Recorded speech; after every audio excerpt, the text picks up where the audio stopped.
meetings is to use the panel sessions that we typically have, but to focus on two specific areas that were identified as needs for discussion, especially for the junior investigators. And those two things were living a double life and balancing your clinical or academic life with research. So that's the first panel that we'll have. And we're starting with the junior investigators. We'll have two panels, this one, and then one about how to persevere and overcome the stress of rejection, which is the second panel. And then we'll have senior investigators and mentors come up and run the same topics. So I have some questions that we can post.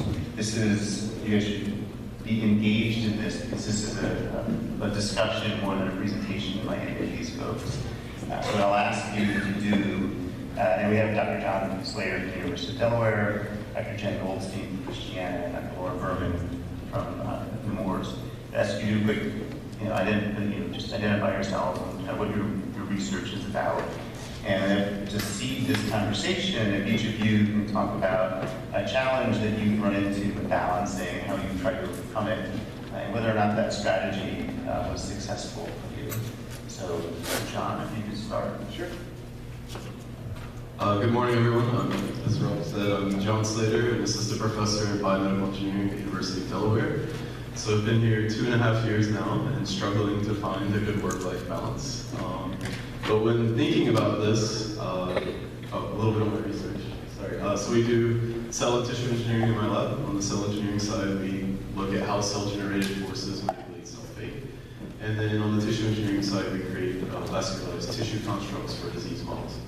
But the last 2.5 years, really trying to figure out how do you do this job properly? How do you do it in a way that you can be successful and obviously get tenure and accomplish what you want to accomplish? So when I was thinking about this morning, I made a list of about 9 different things that either people shared with me that I found very helpful, or things that I sort of did on my own that I found worked for me. So not to go through them exhaustively, but just very quickly, one of them is to get help. So this was foreign to me, but they said, hey, get someone to mow your lawn, get a cleaner to come in and clean your house. Drop off your laundry at the dry cleaners and have them do it. You don't have much free time, and a lot of people don't want to spend what free time you have doing that. So that has been very helpful for me. The second thing is make a schedule that goes out about 9 or 10 months. So I have all my grant deadlines and all my paper deadlines planned out for the next 10 months.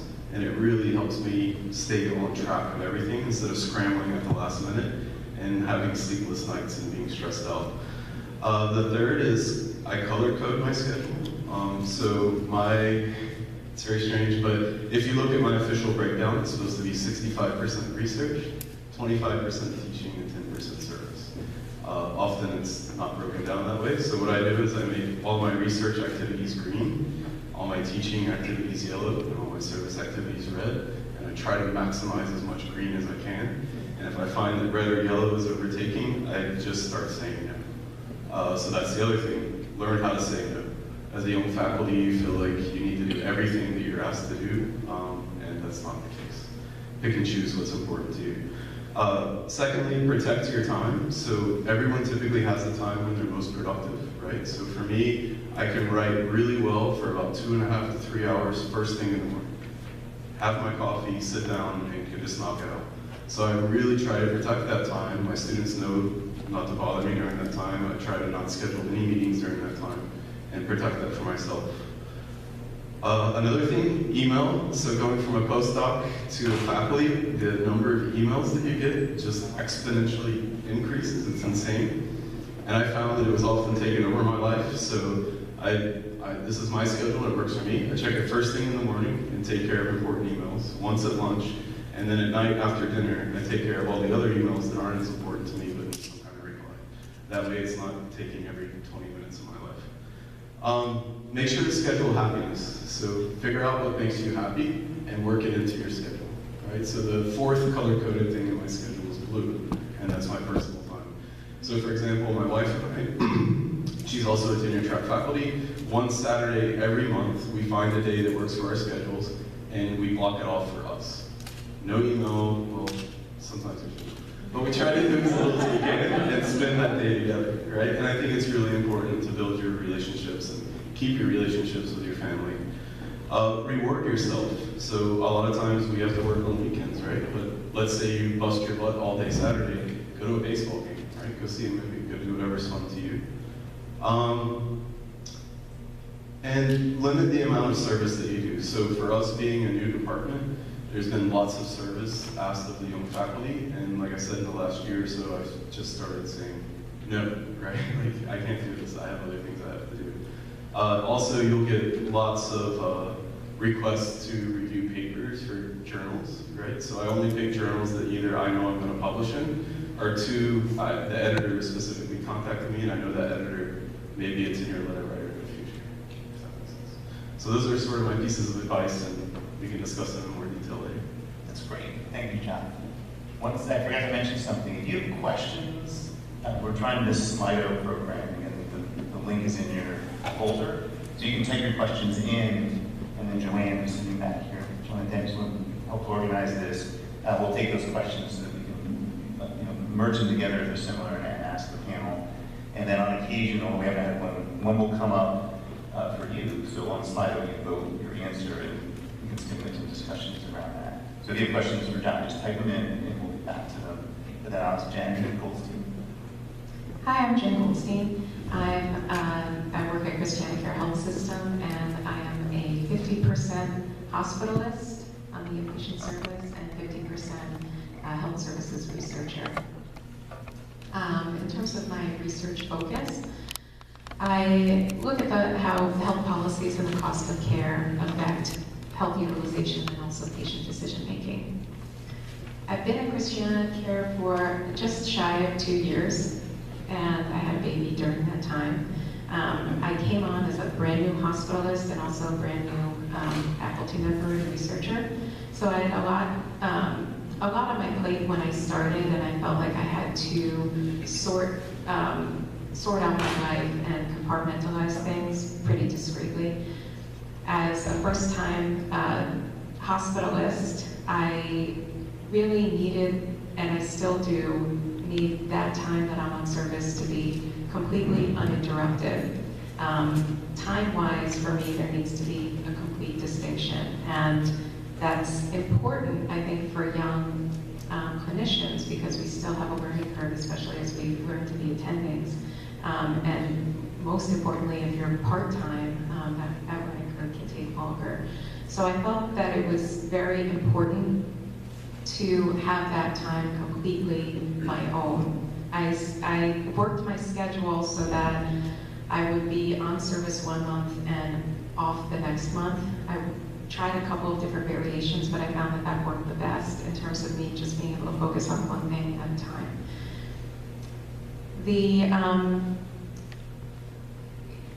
In terms of the research part of things, when I came off of service, people had told me that this would happen, but it took me about a week to get my head screwed on right. I was usually exhausted, and there were emails that had piled up. And so it took, 3 days or so just to get myself back on track. And so I think it's important for people to know that that time should sort of be built in and expected into the week that you come off of service. In that first year, I didn't have a whole lot of time, especially because I was on service every other month, to get anything off the ground that was really prospective in nature. And so I limited my research to a pretty clear-cut, retrospective, observational study. Something that I could pick up when I got off service, that I could move forward with towards clear endpoints, and complete within a reasonable amount of time. But during that year, I also tried to broaden my network, and that was also one of the lessons that I learned. I learned about resources that I had within Christiana. At University of Delaware, I identified mentors within and without the institution. I identified coaches that seemed to work well with me. And so that was really kind of a building year. In the second year, I've been able to utilize more of those resources so that even when I'm on service, I have projects that are going, residents that I've identified, and literally just sent out a mass email saying who's interested. And I got people that came back, and some of them have been really good.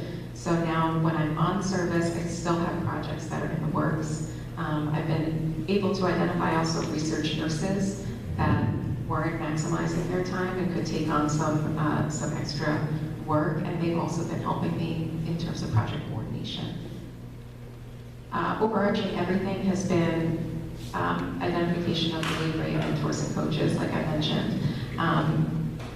They have been supportive and also responsive. One of my weaknesses, I think, just a part of my personality is, maybe it's not a weakness, but it's just me. If I am stressed or unhappy, I'm a lot more comfortable if people know about it. I have a harder time keeping things in, and I generally just like to have it on the table, whatever happens. And even if I try to hide it, people can see it on my face. My primary mentor, Christiana, is very personable and open to that and really responds well to that. And so I feel comfortable at the times when I have been stressed. I feel comfortable going to that person, and we've been able to work our way around things. That person has also been comfortable with me doing work outside of the office if I have to, because I have 2 young kids at home, and that could be difficult in terms of maintaining work-life balance. And so I think, those were the things that were important to me in the first 2 years. Thank you. Dr. Berman? Hi, I'm Lauren Berman. I'm one of the pediatric surgeons here at Nemours. I think I have a lot more challenges to talk about than solutions. I feel like I should be on a panel asking questions rather than giving advice, because I'm still trying to figure this all out. I've been here for almost 3 years. This is my first job out of fellowship. So I moved here from Chicago, which is where I trained in pediatric surgery, and prior to that, I was Robert Johnson Clinical Scholar at Yale during my surgery residency, so I had a lot of exposure to health services research and developed a strong interest in really understanding outcomes better in surgery and looking at how we approach decision making, how we communicate difficult decisions to patients and their families. So that's what a lot of my work is centered around. So I think one of the challenges that I faced was kind of thinking about picking a job and negotiating a job, and I wanted to share some of my experiences around that. I think one of my challenges in coming to a place like Nemours is it's not really a traditional academic institution, and I've talked with some of you guys about this a lot in the past. I'm used to training in places where there's a clear medical school that's affiliated with the hospital, and they really are natural partners, and we are sort of out on our own here. And we have great relationships in Delaware. My academic appointment is at Jefferson. So I kind of came into the job negotiation discussion a little bit unclear about how this was all going to work, because I hadn't really seen a model like it. And in the conversations I was having with my division chief, my department chair, they were very supportive of my interest in research, but it was clear that nobody else really was doing a lot in my division, at least, and I would be kind of forging new ground. But I remember meeting with Ann Kazak before I took a job here, and she was like, well, just the fact that they put you in touch with me means they know something. They're figuring out how to make this connection. And it's working out. I think one of the challenges is, I think a lot of my mentors in my clinical world have no idea what I do in my research world. They're supportive of it. I think one of the things that I laid out on the table when I was negotiating the job, I didn't ask for more money, I didn't ask for more vacation time. What I really wanted was, I want to do research, and I need time to do research, and I need support. And I think because we had that conversation up front at the beginning, even though they may not understand exactly why I'm so passionate about it, they've done everything that I've asked in terms of financial support to go to extra meetings, time to do what I need to do, relief from clinical duties to do what I need to do. And I think putting it on the table at the beginning was really helpful in that. And I think I've sort of come to a hybrid mentoring where I have research mentors, I have clinical mentors. I wish there was more overlap. I've drawn on mentors from my past where there are some academic surgeons who I keep in touch with very closely and can help mentor me kind of more from both perspectives at the same time. So that's been helpful. That's great. Thank you. So we have a question, we're going to try this. The first one stems on something that Lauren brought up. We'll see it. So those of you that have your devices locked in can answer this, so we hold the audience. Do you want to go back to the one before? Yeah. So the question is, do you feel comfortable negotiating your time allocation with your supervisor? Because clearly Lauren was able to do that. I think, although Ann's her primary mentor, what I hear is that that's actually working well. You get the allocation that you want. So I'm curious how many people feel comfortable actually negotiating with their supervisors for their time allocation. So if you click on the vote button, you can vote. All right. And then the other two, so Jen and John, this sounds like something, a challenge that Lauren was able to overcome. But do you guys feel comfortable if you want to change your time allocation, going to your supervisor and negotiating, that you have the negotiation skills necessary and feel comfortable doing that?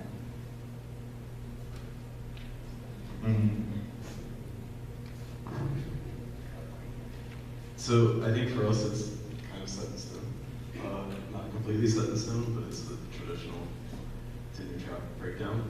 Now you can negotiate it if you have so many grants, then you can buy out of teaching, which is allowed at the university, but with the way funding rates are nowadays, I think it's very rare that happens. But if I did get to that point in my career, I would definitely feel comfortable going to my supervisor saying, hey, I want to buy out teaching for the semester so I can focus more on research.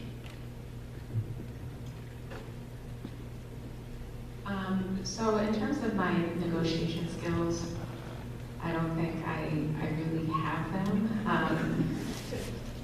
But in terms of having the conversation, I feel comfortable having that conversation. Mostly in part because my supervisor is my mentor, and he comes from a research background, and he understands how much time is needed to conduct your plan and think about research, but also apply for the grants. And initially I was hired as a 50% hospitalist, 50% researcher. The classic breakdown is closer to 75-25 on research and for junior investigators at a typical academic institution for a limited period of time. He was aware of that, I was aware of that, we worked together.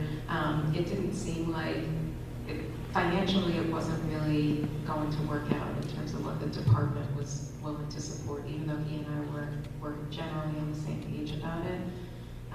But we were able to work in some academic time into my schedule that did compensate for some of the other, some of the clinical time. And so for the coming year, my breakdown will be a little different.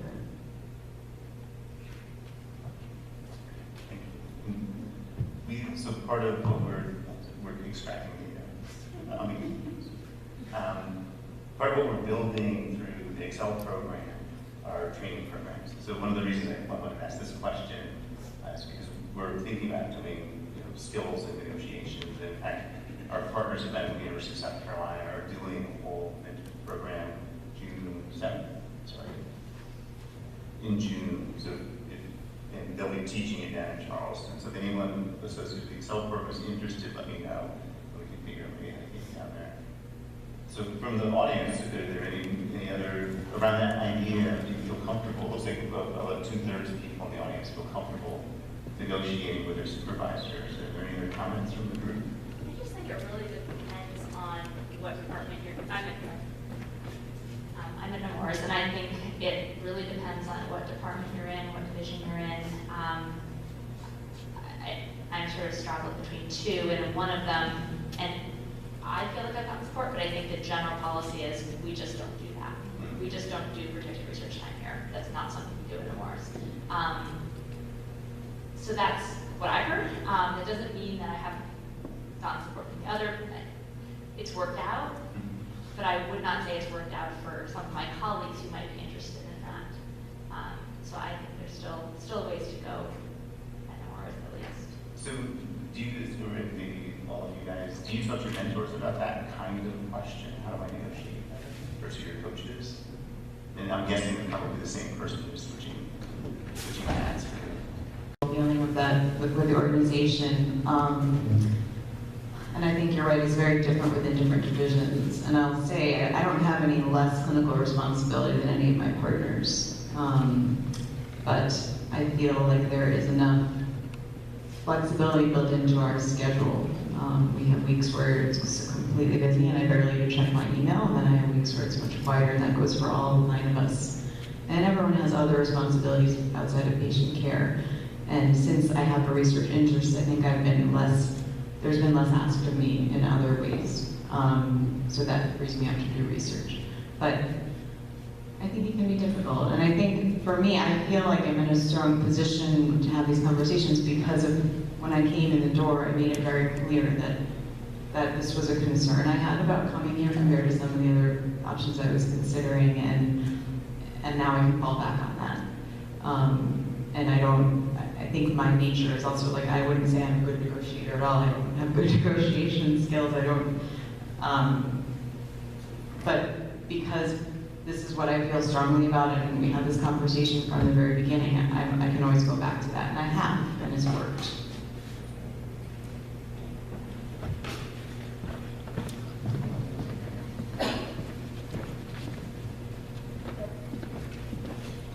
So just one thing that I would say, though, is that you need to think about it not quite as big picture, maybe, when you're negotiating time.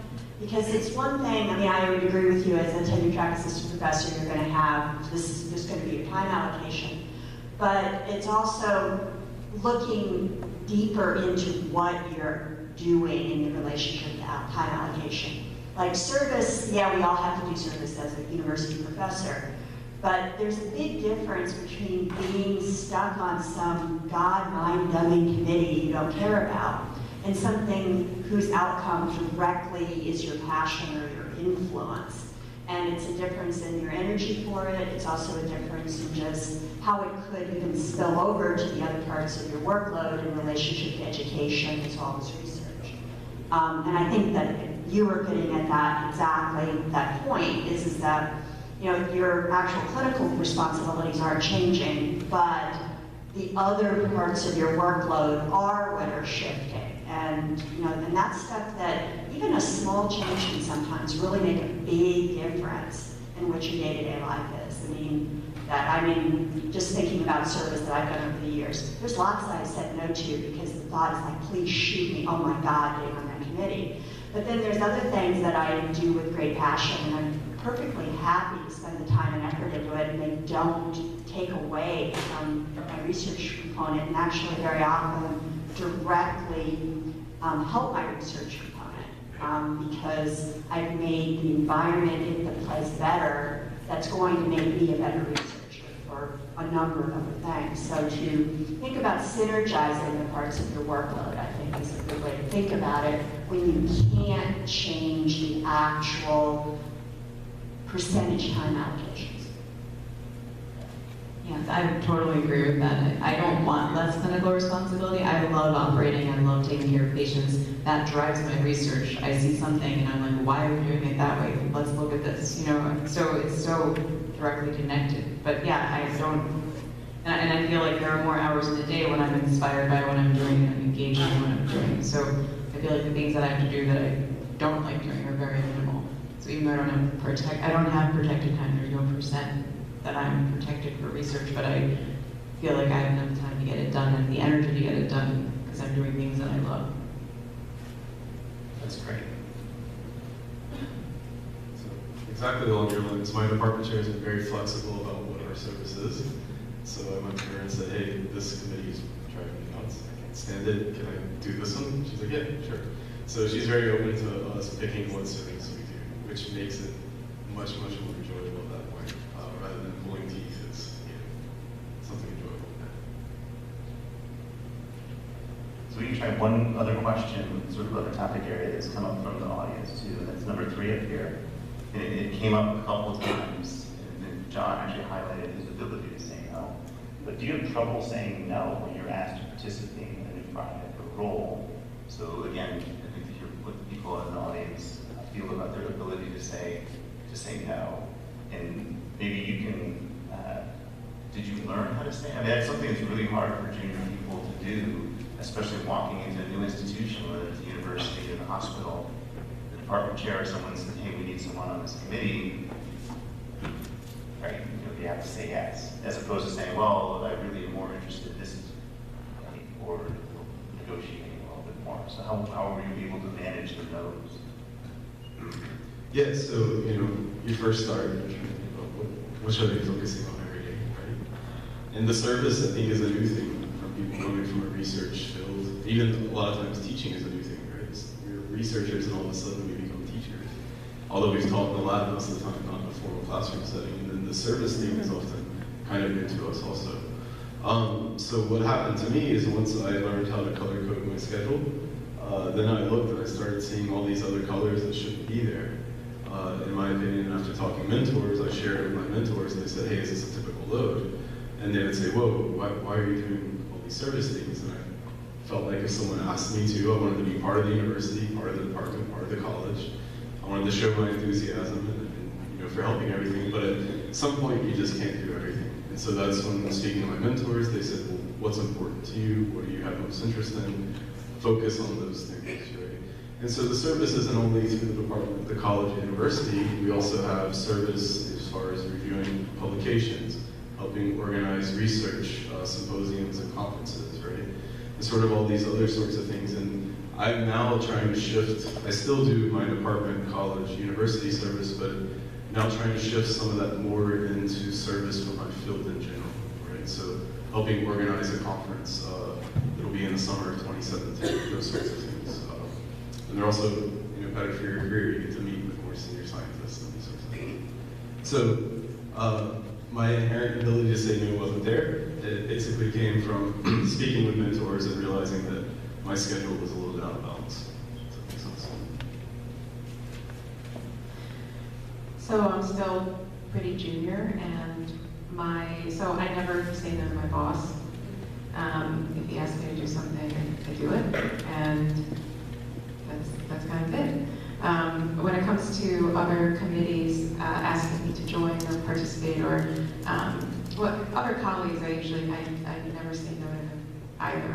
I'll usually help people out and edit and help them with their individual research projects. When it comes to committees, I usually run it by my boss before I join, because I just want to make sure that it's a good idea. Sometimes he has strong feelings about it, so I usually ask. I don't think I'm very good at saying no. But I don't think I do it under duress. I guess there have been a couple situations where I might have been asked to do something that I really wasn't interested in, and I have one example. Recently, one of our partners left, and he was in charge of coordinating all the residents and all the medical students and all of our educational conferences that we do with the PEDS residents, and we were kind of divvying up his responsibilities, and it was sort of like, oh, Lauren, do you want to just take over what he does? And I was like, no, not everything. So I kind of chose the parts of what he did that I was interested in and was able to kind of come to a compromise. So that can work. Just one thing I want to bring up is I think it was really good to have the speaker this morning, because one of the things she talked about was the power dynamic. So when somebody in power asks you to do something, they just need somebody to do something. There's not usually an agenda or saying, oh, if you don't do that, it's going to hurt your career. But when you're early career, you definitely get that feeling. And one of the things that I think that can be helpful saying no is to understand that power dynamic. And it became, for me, very, very clear when I was a fourth-year assistant professor. I had grant renewal due, everything else. I was preparing for tenure. And the provost contacts me to be on the Middle States Evaluation Commission that looks at everything in the UD student experience from the application process through the alumni years. Now, can you just imagine being on a committee like this as a fourth-year assistant professor in a research department? And I was panicked. It's like, oh my God, the provost asked me, which is the top institutional official. And I go to my department chair, and my department chair's like, hell no, just say big no. And I was terrified. And I went back and said no to the provost and had this long-winded explanation about why I couldn't do it. And he's like, oh yeah, that's fine, I completely understand, no problem. And it was no big deal from the provost side, he just needed a warm body on the committee. But for me as an assistant professor, the pressure seemed enormous. And I think to just realize that very often when somebody asks you to do something, they're checking boxes. There's no agenda involved. And if you realize that, I think that can help you say no. That's great advice. And I want this to be a continuing conversation. I hope it will be in the Junior Investigators Network going forward. And when we network over lunch and this afternoon, but we're going to switch gears a little bit so we can bring up a few, surface some topics around stress. There were, as the 3 panels are coming, there were 2 questions I think are quick. One is, what calendar program do you use for color coding? Google. The University of Google Calendar, or Google everything. What was the other one? Oh, it's a little bit longer. What other supports besides protected time do you need in order to be able to do research? So maybe that's a longer conversation. So if someone has that question, bring it up again at lunch. But I'd like to thank the panelists who got us started here. I think it was a great conversation, very helpful.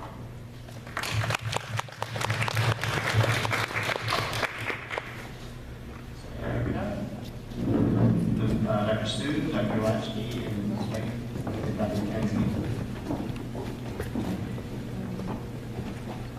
So we're going to switch. This is the second topic. And the group who was discussing this, we had which one we thought we should emphasize this year. That's what we did both.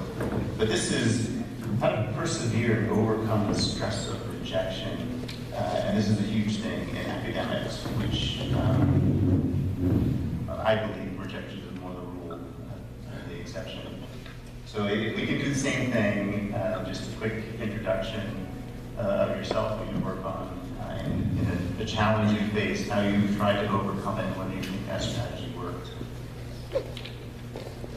My name is Erica Sue. Can you hear me? I'm a psychologist, and I'm in the Morse Cardiac Center, as well as the Division of Behavioral Health at the Morse. And my clinical practice and research focuses on family psychosocial risk assessment and family psychosocial intervention in pediatric cardiology to promote child development and family well-being. I applied for 4 grants over a 12-month period, and I did not get the first 3, I did get the 4th. And I will say that after 3 rejections in a row, I was questioning, am I being foolish? Should I really just abandon this idea? Do I need to go a different direction? Should I just kind of, in general, just, focus more on clinical and less on research, because I'm not getting the message that this is something that people are interested in. And I think what has been most helpful for me is, number one, just encouragement from mentors and experienced researchers. So when I did, get that 3rd rejection, I was pretty down. Everybody that I told was like, oh yeah, that's just how it goes. And I think that was really helpful, because I think as a junior researcher, you don't know that. And you don't know that it's normal to get a lot of rejections. So I found that to be very helpful. I did get the 4th grant, which I was thrilled about. And I think another thing that I really learned is the importance of matching and really thinking about the audience and who's really going to be most interested in your research idea. So I do research with congenital heart disease. And so it's common, but not as common as depression or obesity or other conditions that affect a large percentage of the population.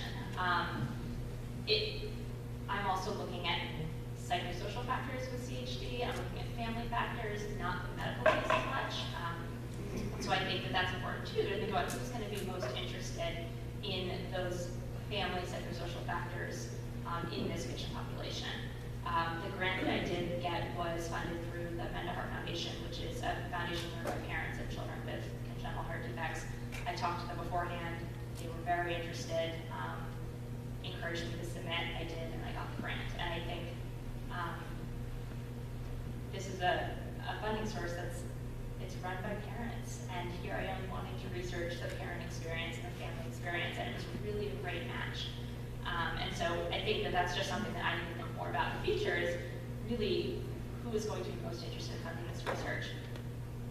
The other thing that I think has probably been the most helpful thing for me, and I would say this is more of a mental strategy, is realizing that every grant that I've submitted has led to something else very valuable. And so I think when you first get that rejection, you can think like, I spent so long on this.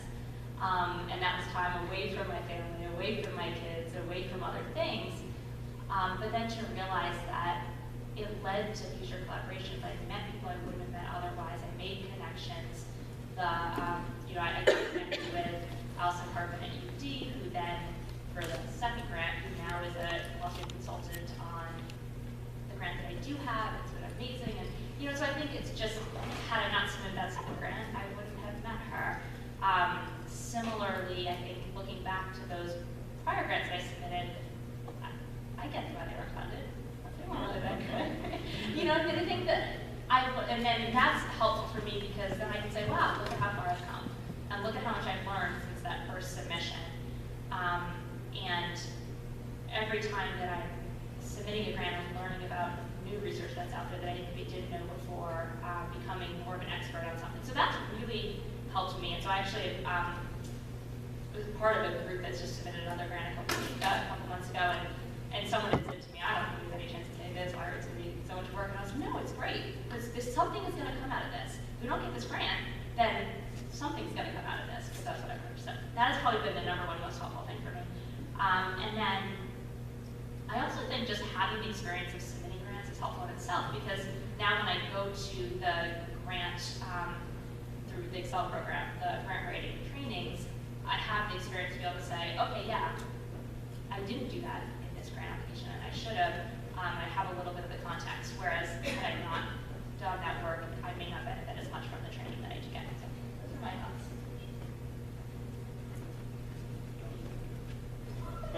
I just learned a lot.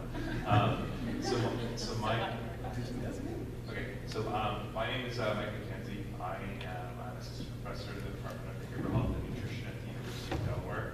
I've been there for about 18 months. I just heard my about, so I'm Canadian, and you can tell I will become more apparent as I talk longer.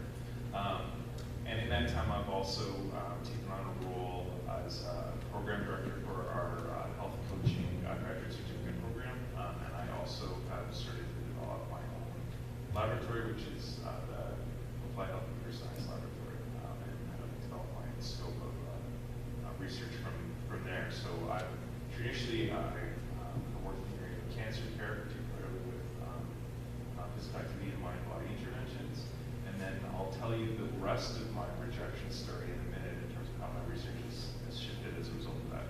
I wanted to start with a quote, and my thumb thing isn't working, so let's see if we can do this one-handed. I'm so talented. Okay, good. So I thought I would start with this, by the chairman of the board, Mr. Frank Sinatra. Regrets, I've had a few, but then again, too few to mention. I did what I had to do and saw it all without exemption. I planned each charted course, each careful step along the byway, and much more than this, I did it my way. So it's been very, very interesting being a junior investigator here, having had another career as a clinician for many years. Which way, this? A little bit higher than just the table. Okay. Thank you. All right. I just think, then I get loud, so I'll modulate. Here, can we do this? Good. All right. Thank you. So my challenge when I came to the University of Delaware is I had, from my postdoctoral experience, I had a very strong research agenda in the area of physical activity and cancer-related cognitive impairment. One of the few groups in the world that actually has worked in that area, which has been really, really exciting.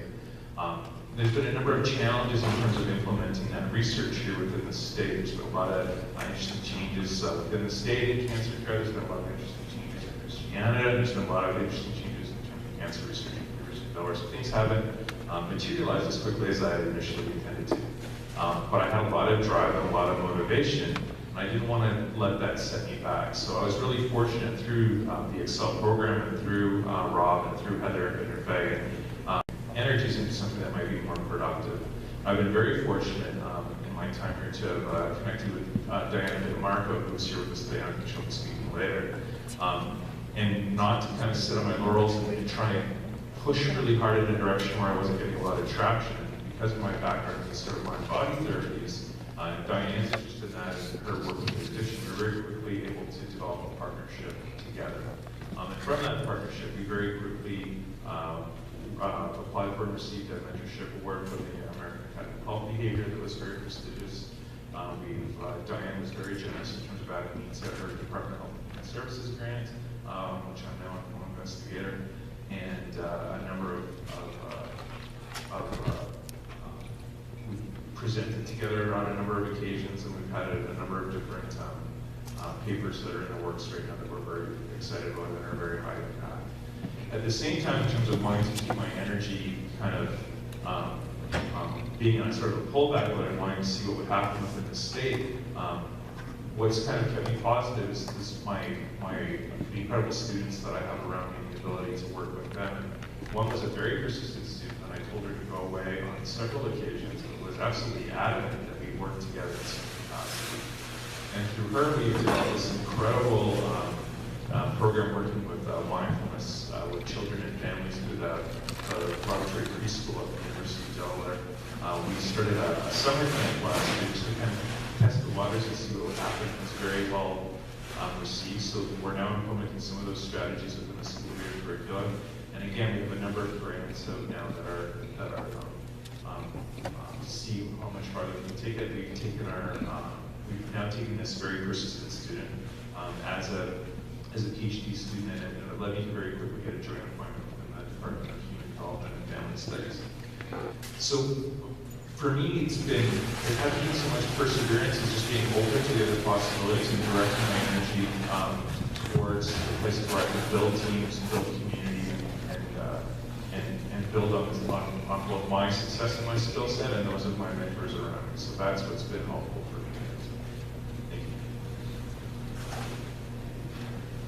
My name is Salil Naishni. I'm an assistant professor at the Department of Biomedical Sciences at the University of Delaware. And it's been 4.5 years since I've been an assistant professor. So I do research on finding genes which are associated with human structural birth defects. And we use animal models such as mice to do that. So in the last 4.5 years, I think I've applied for between 25 to 30 grants. And I have been rejected more than I have gotten the grants, of course, like everybody else. But 10 of these, 10 of these have come through. And one thing I would say is that never take rejection as a personal thing. That's what I've learned. It's very easy to sort of fall in a trap and just think that the reviewers are out there to get you or something. But really, and I do, I think like anybody else, I would get that feeling too. But really, if I just keep those reviews out for a couple of days and go back at it, I realize that they make sense. And so resonate with the other part that, none of these grants go waste, really. I mean, once you get the first body of the grant together, then you quickly realize that all of this is unpublished writing that you have done, so you can package it off to introductions or review articles or other things. So actually you can get it published eventually also. And of course, once you get that body of the grant together, you can start repackaging it and sort of trying to probe different waters. So it's really helpful, and it really does improve as you go ahead. Okay. So what else can I say? Show the grant to your colleagues. My mentor here, fortunately, is also in my field, Dr. Melina Duncan, and she could read my grants and tell me on my face what she thought of it, and that helped a lot, really. And you just don't want to get only the positive things. You just really want to get the harshest critique that you can get, because you would rather get it from your colleagues in your department rather than finding it out through months and months of hard work. Okay? Because it's a long process, right? And I mean, I think if you ask me specific questions, I would be able to answer. But anything else, whether you think I should touch on? I'm in the next thing. Okay. That's great. So the first question we asked, I didn't know the answer was going to be, but I just wanted data. Is rejection the norm or not? So you guys can see that everybody gets that. So the next one that's going to come up, and you guys you touched on maybe a little bit, but when you get a rejection from a manuscript or a grant, do you share it with people? Yeah, I share it. I have no shame. Who do you share? No, it's not. I don't think it's. I share it with everybody. I mean, people who care, of course. I share it with my graduate student because I want them to learn how to tackle things. And in fact, I share the rebuttal letter for a manuscript. Say, I share it actually with the entire lab because I want the other authors to learn what were the questions asked and how we tackled it. And in fact, I tell you, in that exercise, I also actually really share my thoughts even when we sort of submit a paper that I think these are the questions that are going to be asked. So I really want them to learn the process. What about you guys? Do you share your rejections? Well, I mean, I take a moment to have a pity party. Sometimes 2 moments. And then absolutely, yeah, I've been just throughout my career, this is my earlier career, that the more that I can kind of diffuse it with my community of support people, the more effective I can be in the shorter term. So sometimes, you have those moments where the reviewer didn't know what they were talking about. And when I look back, that's, as I think a number of colleagues have shared, sometimes it's true, but not as much as I'd like to think. So like in that first 2 moments. And then it really is sort of rolling up your sleeves and getting back to work. Was it the right place to submit it in the first place? And often the case is there was a better mechanism that I should have gone through, whether it was a mechanism or a particular journal. Are there things that me and my expert role that I thought were automatically assumed that may not have been the case? So for me, it's always a sort of a retooling and a relearning that hurts in the moment, but is generally over time been very valuable. I would say I share it with certainly my research mentor, investigators, in cases paper, obviously all the co-authors.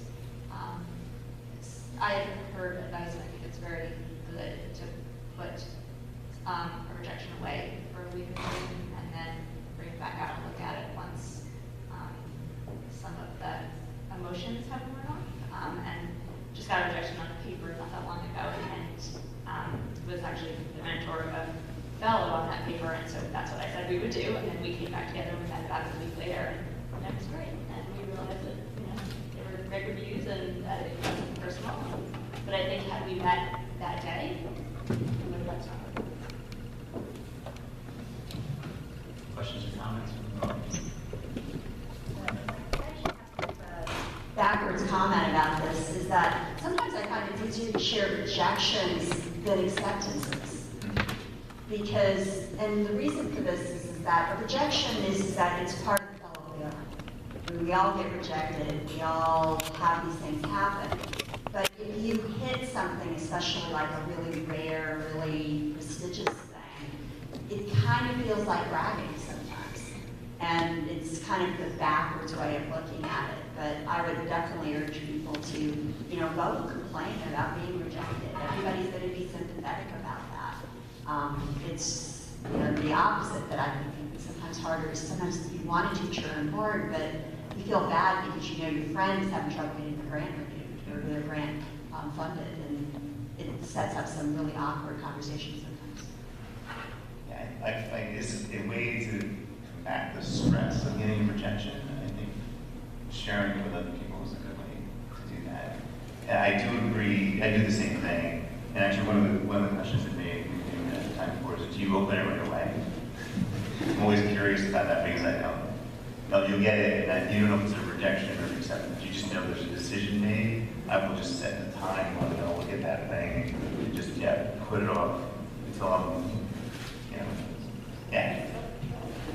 I'm just self-control.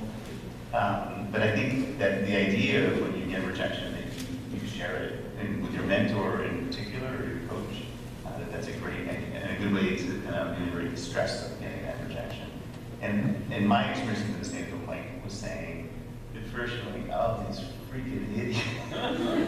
They didn't get the grant, and did they not read it? You know, but then you realize, well, yeah, they have a point. I really didn't make that argument very well, and really that part of that aim probably should have been there. So those are all good comments.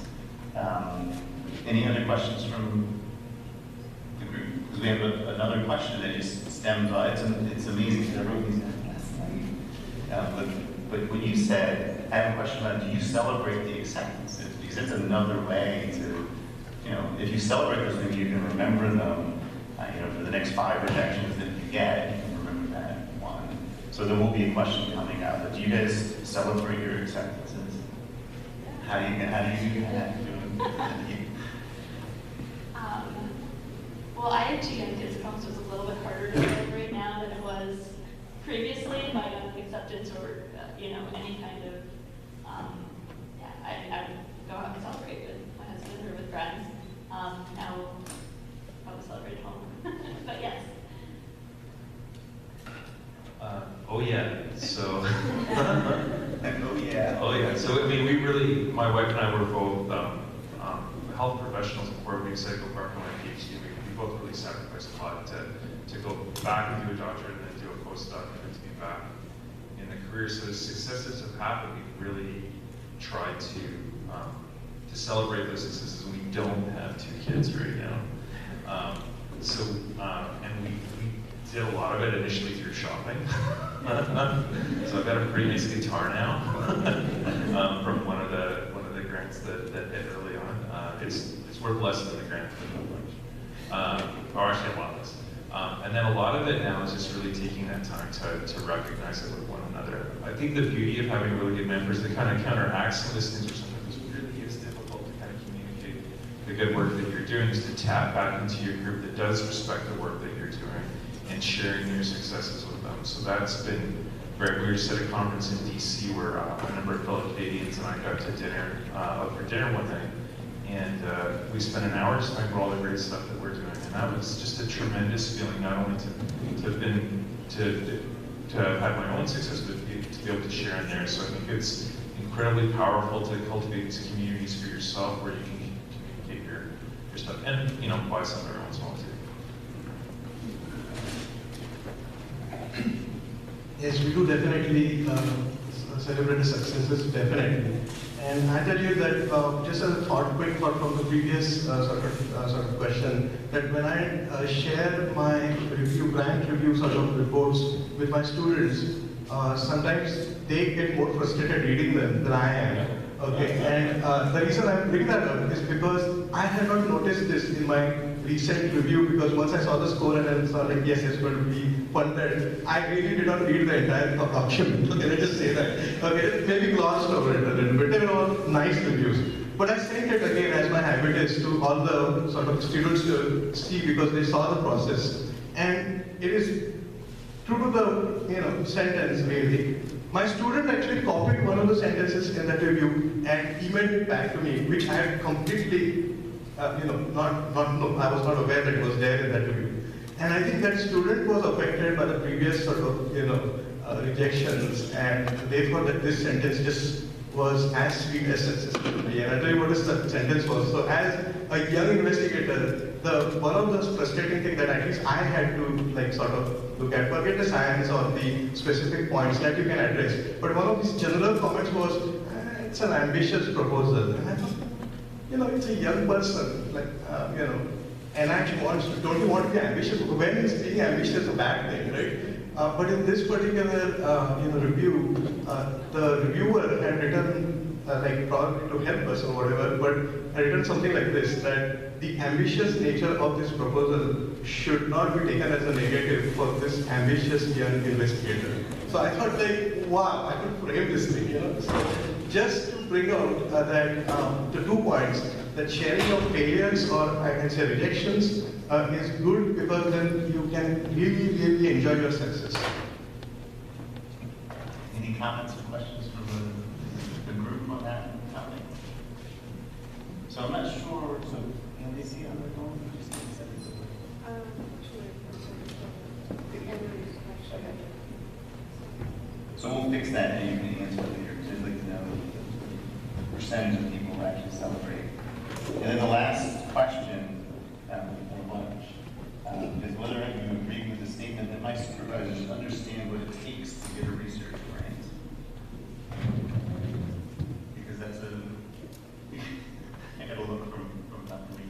It's a pretty stressful situation, right?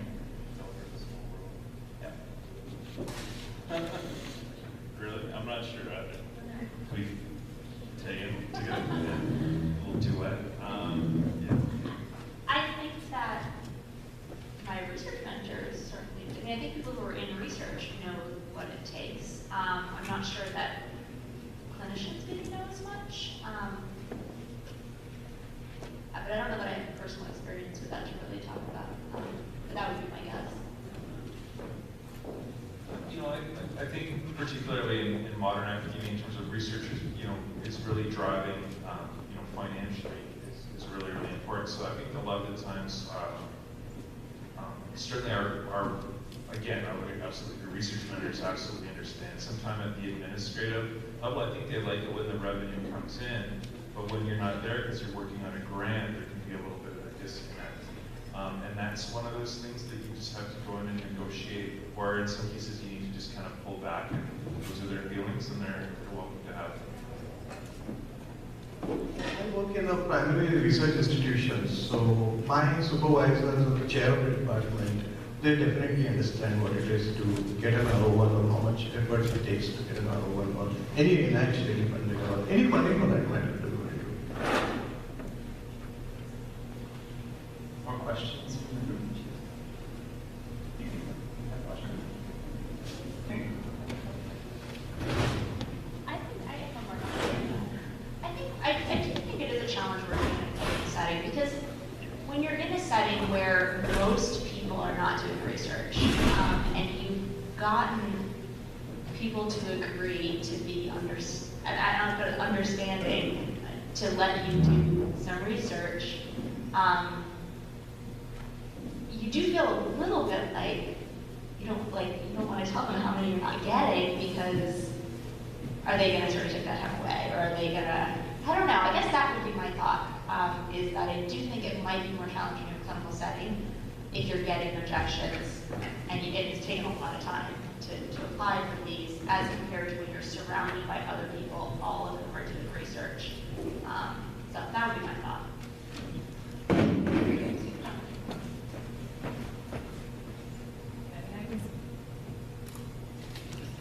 can speak to that, being in a clinical setting where nobody really has grants, and I think especially in clinical settings where you're doing procedures which generate a lot of revenue, even if I got a great grant, it would be nowhere near what I would bring in by doing, like, you know, a couple appies a week in the operating room. So I think it's different when it comes to more procedural specialties as opposed to medical specialties and people who are like 80-20 protected. So I don't feel any pressure from people in my department to bring in money, and they're not relying on me to do that to support the department. I think for me the pressure is more like to establish myself as a real person. In the research world I should get some funding, so it's more personal, but they wouldn't share my joy or my sadness in being successful or failing, because they're just not part of that world. You also mentioned that you don't have specific protected research time for research. So I guess the question would be, like, let's say they had said, this is a total hypothetical, but like you can have protected research time where you're not doing as many procedures as your colleagues to do this, to write this grant, and then if you get the grant, I don't know if that would be different. The way most, even a lot of my role models who are academic surgeons in more traditional academic environments don't necessarily have funded protected time. People who run basic science labs do, because they're more like an 80-20 model. But a lot of people who do clinical research are more like a flipped 80-20, and the way most academic surgery practices are structured is they're sort of built in time for that. You're not as busy as a surgeon in private practice. You are expected to spend time teaching residents and students, and you're expected to spend time doing research. It's sort of just built in. Yeah. And so that's what I was saying before, because I think it depends so much on the department and the division. And I think a lot of it is how much money your clinical practice brings in, and there's just a lot of factors, I think. And so even within one institution, I think it's very variable depending on your particular. Well, thank you guys very much. We will continue. There's a networking session with that lunch. And then we'll regroup 1 o'clock. Whatever it says on